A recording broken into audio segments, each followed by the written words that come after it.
Bienvenidos a Cave Canem, cuidado con el perro. Hoy empezamos con una idea simple pero poderosa. Hace casi 2000 años el emperador Marco Aurelio dijo que la felicidad de nuestra vida depende de la calidad de nuestros pensamientos. Quizás no podamos controlarlo todo lo que pasa afuera, pero sí cómo lo pensamos. Y desde ahí, desde este mensaje, empieza todo. No son los hechos en sí los que determinan nuestra felicidad, sino la forma en que los interpretamos.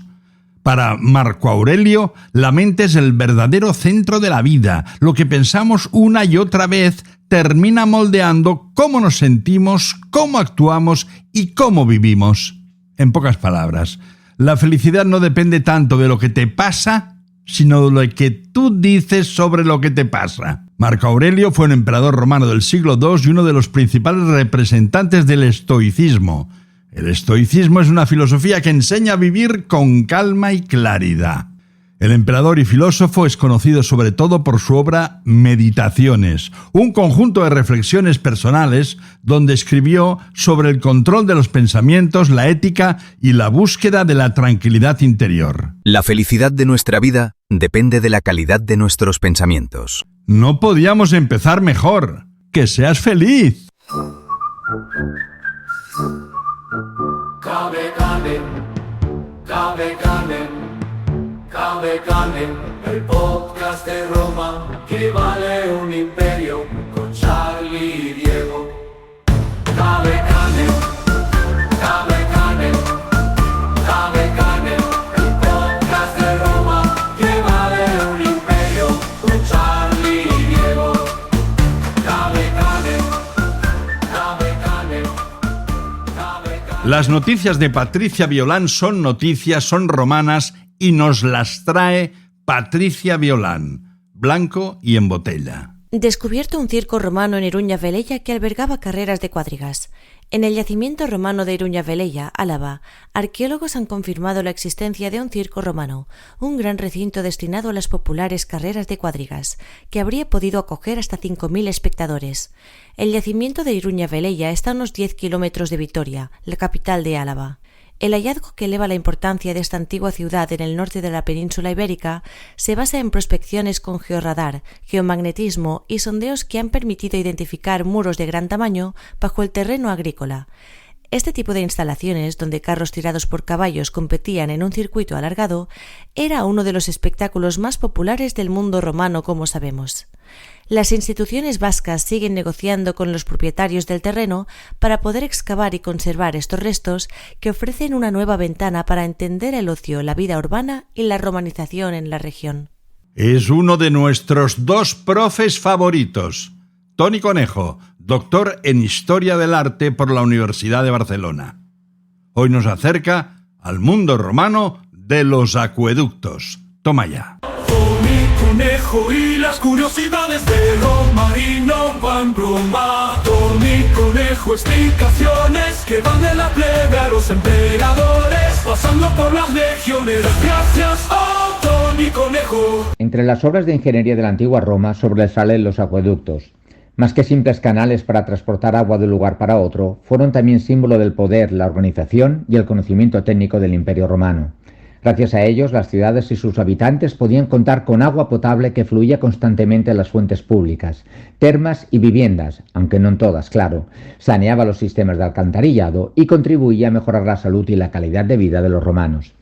La palabra acueducto procede de la unión de los vocablos latinos aquae, agua, y ductus, participio del verbo ducere, que significa conducir.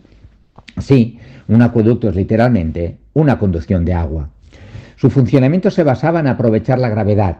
Los ingenieros buscaban manantiales o construían diques para crear presas artificiales situados en zonas a una cierta altura y diseñaban un recorrido con una pendiente muy suave y constante, a veces de apenas unos centímetros por cada 100 metros. El agua viajaba por canales cubiertos, specus en latín, que solían construirse en piedra y se revestían con un mortero impermeable llamado opus signinum.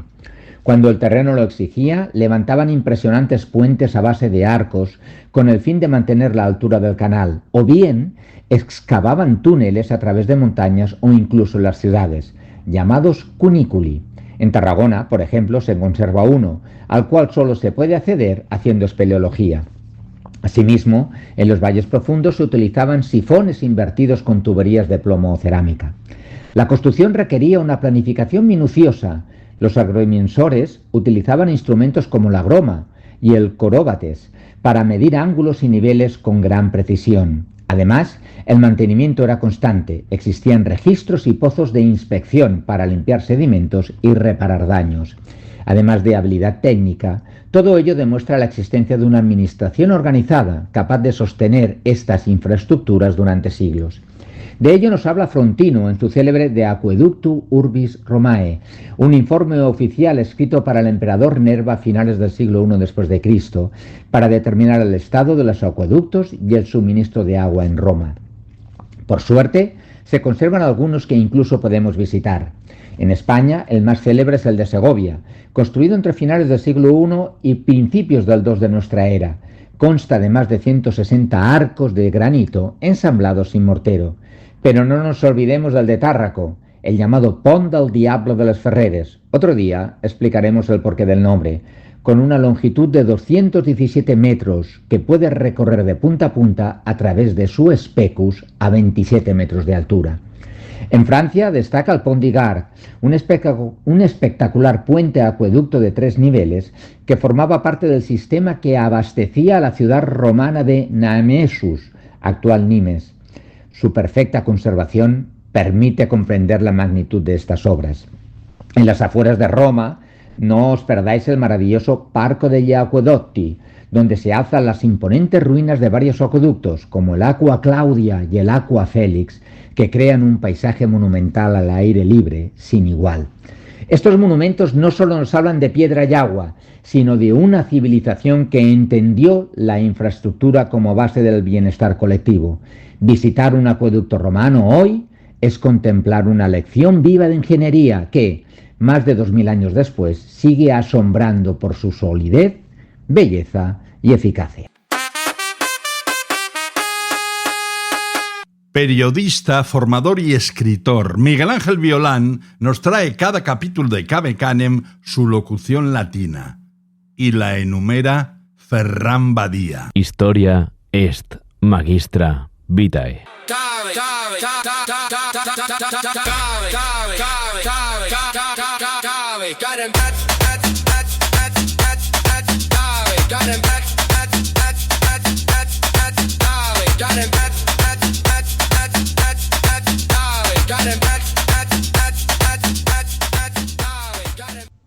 Historia es magistra vitae. Aquellos pueblos que ignoran su historia están condenados a repetirla. Esta frase solemne engarza con la aseveración del filósofo Platón de que el hombre bueno no tropieza 2 veces en la misma piedra. Aprende por ello de los errores del pasado, conoce por tanto su historia. La locución latina historia es magistra vitae señala que el conocimiento del pasado nos muestra los errores, es literalmente escuela de vida. Debe por ello la persona proba estar bien documentada de lo que pasó para que, si fue malo, no vuelva a suceder. Ignorar el pasado propicia la repetición del error. El conocimiento, por el contrario, nos ayuda a hacer las cosas de manera diferente. Por eso los romanos daban tanta importancia a documentar las hazañas, pero también los fracasos que dejan huella indeleble y marcan el futuro. El emperador dice que vayas a sus aposentos. Dile que le zurzan. No son maneras de expresarse. Pues dile que le zurzan parte 2. Ten calma, o lo pagarás caro. Posiblemente, sí, si no fuera el amante de su mujer. Joder, ¿cómo está el patio? Pues que le zurzan parte 3.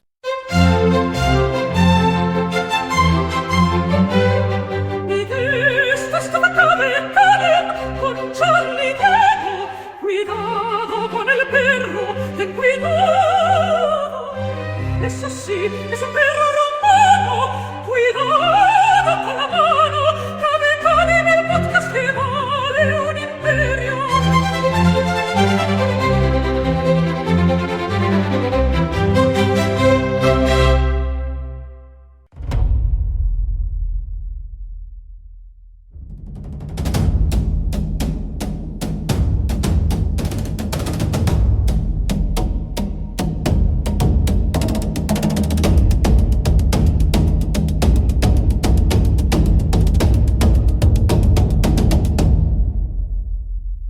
seguimos de descubrimientos. Hallado una ciudad romana perdida en Italia. En las colinas de Fiocalla, en Avellino, Italia, un equipo de arqueólogos ha puesto al descubierto lo que podría ser la antigua ciudad romana de Forum Aemili, enterrada durante siglos bajo el terreno. Las investigaciones lideradas por el profesor Giuseppe Ceraudo han utilizado tecnología moderna, como sensores termales, drones y prospecciones geofísicas, para trazar con precisión la estructura urbana de este asentamiento ligado históricamente a la Via Appia, la famosa Regina Viarum, que conectaba a Roma con el sur de la península. Gracias a estos métodos no invasivos, los científicos han podido identificar el trazado de las calles regulares, un gran foro, el corazón de la ciudad romana, y, sorprendentemente, un teatro monumental, un hallazgo que subraya el importante papel social y cultural de este núcleo en tiempos antiguos. Este descubrimiento no solo amplía nuestro conocimiento sobre la romanización de la región de Irpinia, sino que también ofrece una nueva ventana al funcionamiento y la vida cotidiana en una ciudad de la Roma clásica hasta ahora desconocida en su magnitud.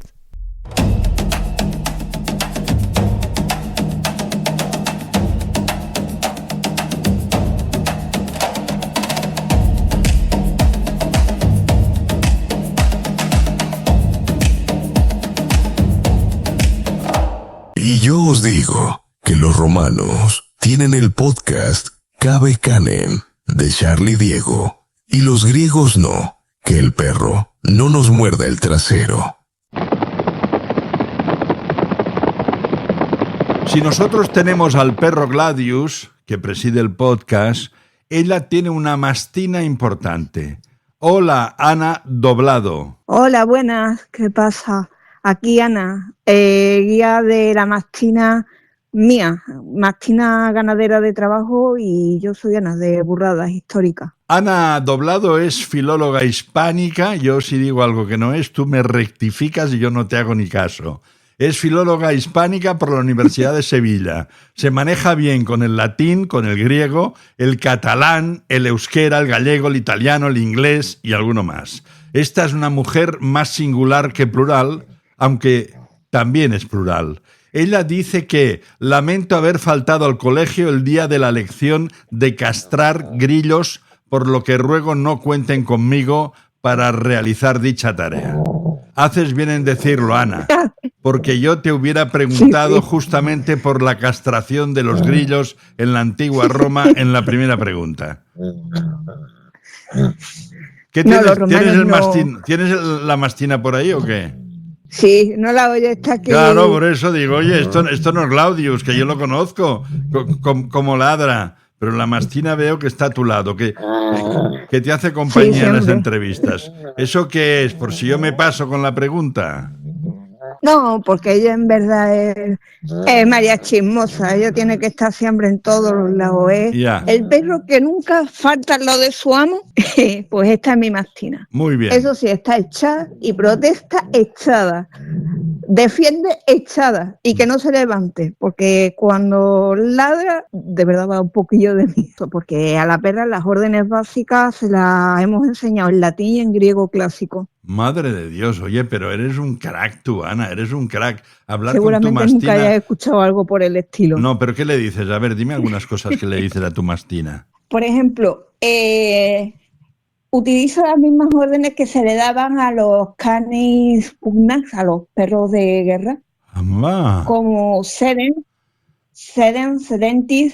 siéntate, postratum cani, sí. Échate, sí. y pugnax, para que para que se suba de manera controlada, sí, y levante las dos manos y las ponga en mis hombros.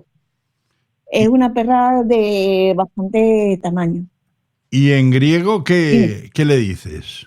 Solamente hay una palabra que le digo en griego, pero cuando se la digo tan seria que un mastín de más de 60 kilos sí. retrocede, mete el rabón de las piernas y se echa en el suelo. ¿Cuántos kilos dices? ¿Cuántos kilos? 62. Ah, bueno, había entendido más, pero no está mal. No está mal. Ana, sí, tú eres sevillana de Peñaflor, ¿no? Y claro, como hablas latín y lo lees latín y griego, pues seguro que Peñaflor se llamaba antes de otra forma, en los tiempos de Roma. Así es, de hecho es un pueblo que tiene la denominación de municipio Flavio y era Celtitanum, Celti.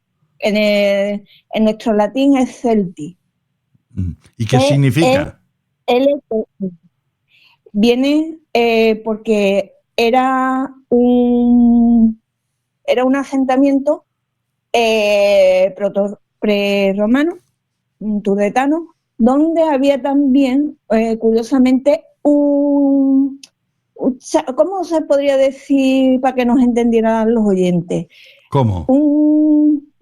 Una especie de poblado temporal en época turdetana, donde venía el ganado trashumante de la zona celtíbera. Se te entiende todo. Vale, pues eso. Y curiosamente, mi pueblo guarda mucha referencia a lo que es la simbología de los pueblos celtíberos. Por ejemplo, nosotros tenemos uno de los puntos de la Cañada Real Soriana, que conecta la zona de Numancia con la Vega del Guadalquivir. Es una ruta de pastoreo. Este pueblo ha tenido un pasado bastante glorioso con Roma.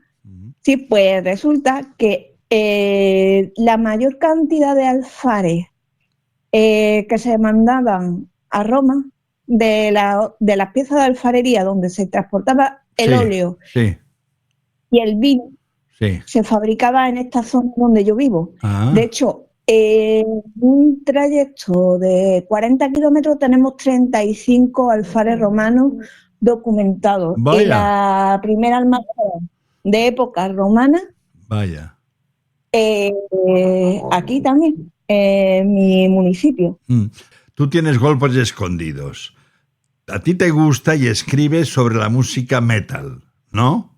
Sí, soy como un guiso de herradura, muy heavy. ¿Grupo favorito, Ana Doblado, de Peñaflor? Por encima de todo, Salduye. ¿Estos de dónde son? ¿Del Ferrol del Caudillo, por lo menos? De Zaragoza. Ya. Bueno, se nota que lo mío no es el heavy. Sí. Te lo recomiendo especialmente porque es el único grupo de música metal que le tiene dedicado un disco completo a las guerras sertorias. Vaya, oye, pues tendré que escucharlo, Ana. Tendré que escucharlo. Vamos a ver, Ana, tu blog es Burradas Históricas. Ponnos brevemente en antecedentes. Sí. ¿Cómo nació y de qué va el blog?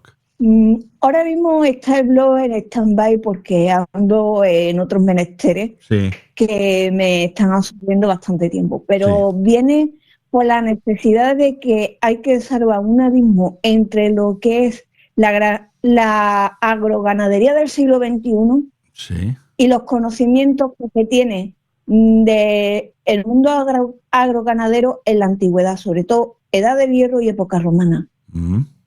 Mucha gente no sabe, por ejemplo, que el origen de los breeches, los pantalones de montar a caballo, eran celtos romanos, que eran los brascae. La gente que estudian historia, por ejemplo, desconocen que un caballo puede vivir sin errar, pero que necesita un mantenimiento específico. Ni sabe cuál es el ciclo reproductivo de un caballo, cuánto tiempo se lleva a preparar un caballo, y mucho menos le preguntes a un historiador cuánto tiempo necesita para criar, domar y poner en un campo de batalla un caballo. Pues esos datos se pueden sacar conociendo un poco sobre caballos y sobre equitación en el siglo XXI. Burradas Históricas es el punto de unión y el puente que conecta el pasado, el presente y el futuro de la gente que le gusta los caballos. Como muchas veces digo. Como tú, digo. Sí. Sí, ¿no? Oye, como estamos comprobando, tú eres especialista en caballos, mulas, pero ¿por qué has escogido al mundo equino? Pues tan sencillo como que hoy en día Hoy en día se nos haría raro ver una película sin coches, ¿verdad? Sí. Pues en época romana lo mismo. Ya, los caballos. En época romana, un caballo, una mula, un burro, bueyes. A ver, era la energía que movía un imperio. Buen titular, ¿eh? Buen titular, la energía que movía el imperio. Bien dicho, Ana Doblado. Sí, la historia siempre se escribe la historia al paso de los burros y de las mulas. Yeah. ¿Por qué? Porque eran los que cargaban, eran los que movían las ruedas del molino, Yeah. eran los que movían las norias para sacar agua. Cierto. Eran las que cargaban las piedras para levantar los templos. Sí. Eran Sí. los que araban los campos. Bien. Si no se hubiera inventado el arado a dos aguas en época romana, no tendría la capacidad de horadar la tierra a la profundidad que se necesita para que produzca más y mejor cereal nuestras tierras, ya sea de la Bética, ya sea de cualquier punto del imperio. Es que tengo 50.000 preguntas, Sí, Ana. Tú me comprendes que tú eres andaluza sevillana y vas largando. Oye, en la antigüedad para ti, y no hablamos solo de Roma, ¿cuál era la raza de caballo más veloz, o el más bello, o el más fuerte, o el más guerrero? Haznos un poco de ranking. ¿Para ti cuál era el caballo en la antigüedad más veloz?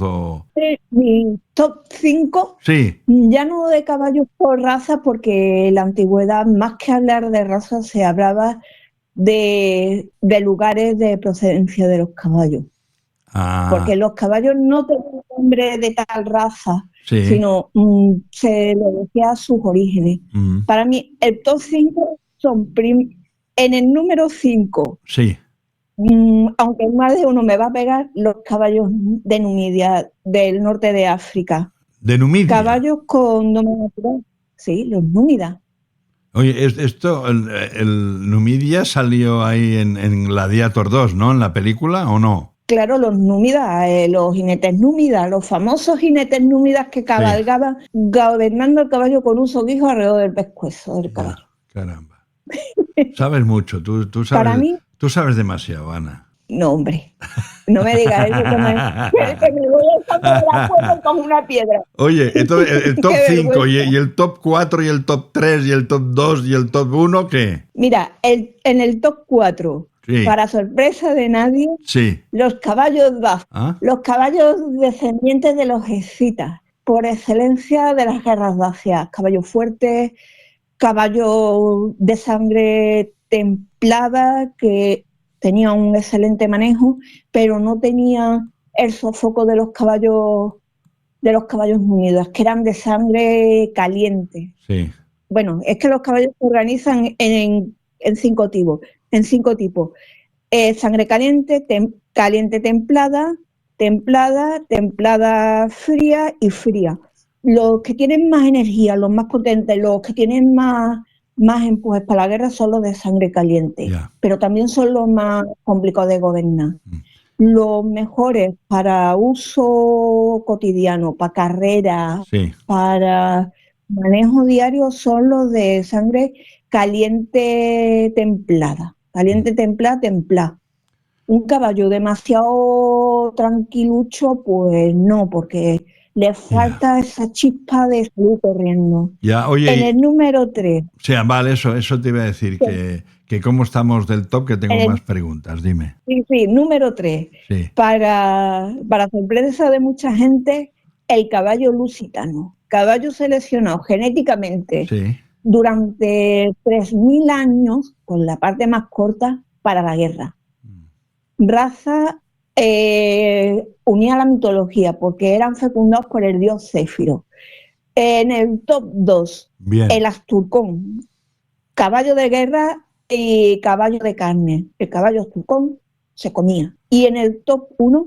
pero perdona, el top 2, ¿de qué procedencia? ¿De qué país procedía? El asturcón, de los pueblos astures, Cantabria... Asturcón, vale.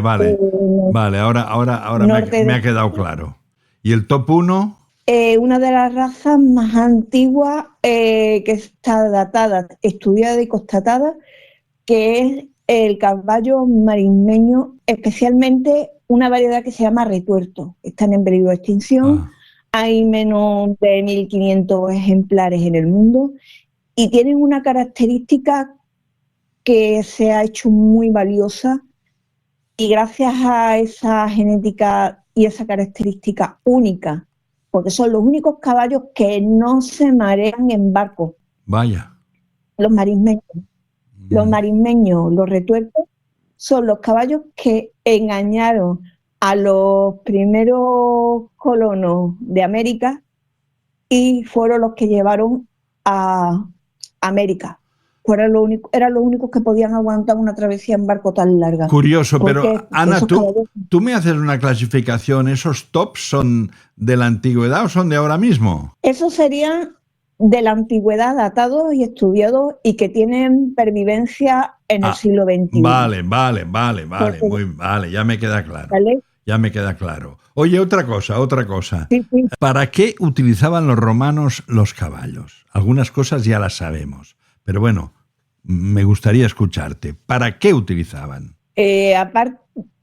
Aparte de que la grasa de caballo impermeabilizaba pieles y eso hacía que se utilizaran botas de piel para transportar líquidos, ropa para impermeabilizar las crines de caballo, se han utilizado siempre como símbolo de estatus, por ejemplo, para la fabricación de las cimeras en casco. También se utilizaba como hilo de costura prácticamente irrompible. Sí. Más uso de caballo. En vida, pues aparte de símbolo social, porque no cualquiera mantiene un animal que se asusta porque sí, porque no y por si acaso. El simple hecho de cambiarle el pH del agua puede hacer que el caballo se muera. Se utilizaba porque era una fuente de energía estable, un poco más delicada que el híbrido de caballo y burro, pero bastante más fiable porque era más dócil que el burro, porque el burro te iba a contestar. Eso sí, un burro cuando está trabajando, tú no te das cuenta de que el burro está malo hasta que no tienes al burro con las 4 patas para arriba, como una cucaracha fumigada. Y Ana, ¿en la guerra los caballos romanos recibían un entrenamiento especial o tu caballo pa'lante Sí. como los de Alicante? No, tenía una doma bastante estricta. De hecho, para poner un caballo en un campo de batalla necesitas, primero, seleccionar muy bien al padre y a la madre, porque la madre es la que da la fuerza. Sí, Pero el padre es el que da a tu mastina también le ha dado fuerza a su familia, ¿eh? Sí. ¡Chapa! En directo, en riguroso directo. En riguroso directo, aquí dándole la orden. Oye, Chapa, pero en griego ¿qué significa cállate la puta boca. ha entrado un ladrón o qué ha pasado? ¿Qué ha pasado? Que bueno, yo vivo en un pueblo donde hay un caballo para cada 3 o 4 habitantes. Sí, ¿y qué? Y acaban de pasar caballos ahora mismo por la esquina de casa. Ah, o sea, todo esto por un caballo. Todo esto por un caballo. Pues va Por aquí, por la fantástico. puerta de casa. Va fantástico para la entrevista, así un documento sonoro, escuchar a tu mastina ladrar a un caballo que pasaba cuando tú y yo hablábamos de caballos. Bueno, me decías que recibían una doma especial. Y los arqueros romanos a caballo debían tener su dificultad, ¿no? Tenían mucha, porque ya no solamente era el caballo, sino acostumbrarte a tirar en movimiento.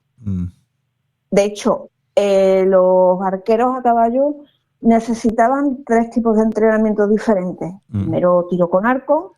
Segundo, equitación. Y tercero, manejo de caballos a la pierna, porque necesitan las manos para poder disparar. El manejo de caballo a la pierna es cuando no utilizar el contacto con la boca del caballo mediante las riendas. Es un entrenamiento que se hace aparte. Tienes que saber montar muy bien a caballo con mucha seguridad antes de ponerte a disparar con arco. Quien dice arco dice dice ballesta, dice utilizar la lanza a 2 manos. Bueno, es una pregunta que me gusta que me hagas porque precisamente uno de mis artículos del blog trato sobre eso, sobre los arqueros a caballo y cómo se seleccionaban los caballos para tiro con arco. Ujú. Porque en verdad sirve prácticamente cualquier raza para tiro con arco. El único requisito es que le venga bien, que con el jinete tenga una buena sincronía y se haga lo que se llama un binomio. El binomio es cuando jinete y caballo son uno. Se entiende. Pero es un uno. Se entiende. Que no hace falta hacer de grandes aspavientos para que el caballo responda a un movimiento, sino el más mínimo toque de espuelas en el costado, la más mínima presión de rodilla, el más mínimo giro o descompensación del eje hacia un lado o al otro, el caballo sepa hacia dónde se tiene que dirigir, con qué velocidad y con qué precisión, o si se tiene que parar, si tiene que ir a paso, a trote, galope, pues eso es mucho tiempo. Ana, vamos Mínimo. terminando, Ana. Bueno, Nos encanta escucharte, pero tenemos nuestras limitaciones horarias. ¿Qué tienen que ver las mulas romanas y la NASA? pues muy fácil. A ver. Las vías se han estado rigiendo durante mucho tiempo por la anchura de los carros. La anchura del carro viene determinado por el culo de 2 mulas. Sí. Y era el ancho que se utilizaba para la construcción de vías, Sí. de túneles y demás. ¿Qué es lo que pasa? Que ese modelo de construcción de vías se estuvo utilizando en la Edad Media. Inglaterra lo tenía también cuando llegó la época industrial para hacer la anchura de los túneles. Sí. ¿Qué es lo que pasa? Que cuando llegó la revolución industrial, el ferrocarril y la anchura del ferrocarril pues venía marcada por la anchura de un carro, igual que se hacía en época romana. Problema, cuando empezó la colonización de América, pues terminaron haciendo el ancho de los túneles pues como el ancho de las vías. Y no se podía construir piezas más grandes que la anchura de una vía de ferrocarril, porque si no, como no tenían medios de transportar una pieza de un transbordador espacial. Terminando, los equinos romanos eran más pequeños que los caballos de la actualidad, ¿no? De medida, de altura. Bastante más pequeños, bastante. Pero no eran pequeños porque quisieran los romanos. A los romanos les gustaban los caballos grandes, sino porque la selección genética y reproductiva de Roma buscaba sobre todo caballos grandes. Todos los caballos tenían una altura más o menos en época romana como muy grande, 1,55 m, que ya era grande. Y el tema del transporte de caballos en la antigüedad, eso da para que hablemos largo y tendido, no me voy a extender mucho. Bien, Ana, esta entrevista la hemos hecho a caballo de tu sapiencia y a caballo de nuestro cariño por ti. Venga, hasta otra.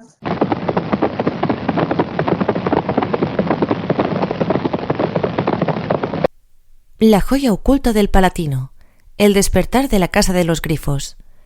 Y ahora viajamos al corazón de Roma, porque este febrero de 2026 marca un hito histórico. Tras más de un siglo cerrada al público, la Casa de los Grifos vuelve a abrir sus puertas. Ubicada en la colina del Palatino, esta domus del siglo II a.C. es un auténtico túnel del tiempo. ¿Por qué es tan importante? Básicamente porque quedó sellada bajo el palacio del emperador Domiciano, lo que ha permitido que sus pinturas del segundo estilo pompeyano, esas que juegan con la perspectiva y fingen columnas de mármol, se conserven como si se hubieran pintado ayer. Su nombre viene de un exquisito relieve de estuco de 2 grifos, pero lo más increíble de esta reapertura es la tecnología. Para no dañar los frescos con la humedad de nuestra respiración, la visita combina el acceso físico con realidad aumentada. Podrás ver cómo era la casa en su máximo esplendor sin poner en riesgo sus muros milenarios. Si pasáis por Roma, esta es la parada obligatoria del 2026, una oportunidad única para pisar el mismo suelo que la élite republicana antes que el imperio lo cambiara todo. Yo me voy, tú te vas, él se va, ella se va y nosotros nos vamos. Vamos que nos vamos. Dentro de 15 días, a contar a partir del 27 de febrero, otro capítulo de Cabe Canem. Cuidado con el perro.